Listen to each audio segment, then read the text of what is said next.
What do the Chinese farmer and villagers live in? Do they really live in the thatch? Follow me, I'll show you the truth. Chinese rural house in your impression is probably like this. Well, it's true, but it was the case 40 years ago. Now, rural houses in China looks like this.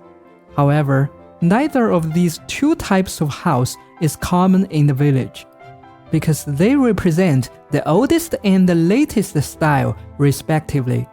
Rural China has undergone multiple rounds of construction.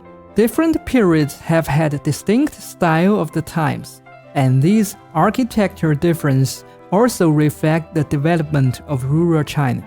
40 years ago, the earliest rural houses were tiled roof ones, but by the following 1990s, farmers began to build houses like this, two-story concrete buildings, usually built by the roadside of a large hardened courtyard. This type became the most common residential style in rural China. After 2000, there was a period when building one-story houses grew popular. This was because many rural residents went out to work as migrant workers.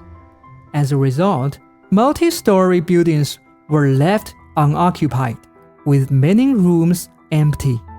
By the 2010, building large villas in foreign styles became a trend in rural area.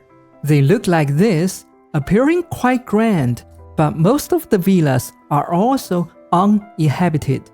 Many people only build a villa in their hometown for the sake of faith, while a large number of young people actually live in the cities. Housing is just one aspect of rural changes.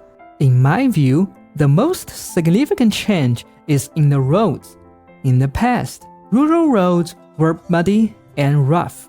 Now, all roads in rural China are hardened, and some even have street lamps and sidewalks. It is precisely due to the improvement of the road conditions that the quality of life in rural areas has taken a step forward, and the agricultural products become easier to sell too. Today, many farmers have their own cars. That's what they couldn't even dream of 20 years ago. Although there are still many problems in rural areas today, such as the shortage of young people and the lack of job opportunities, I still believe that rural China will become better and better. So I really hope our countryside, our village will become richer and happier.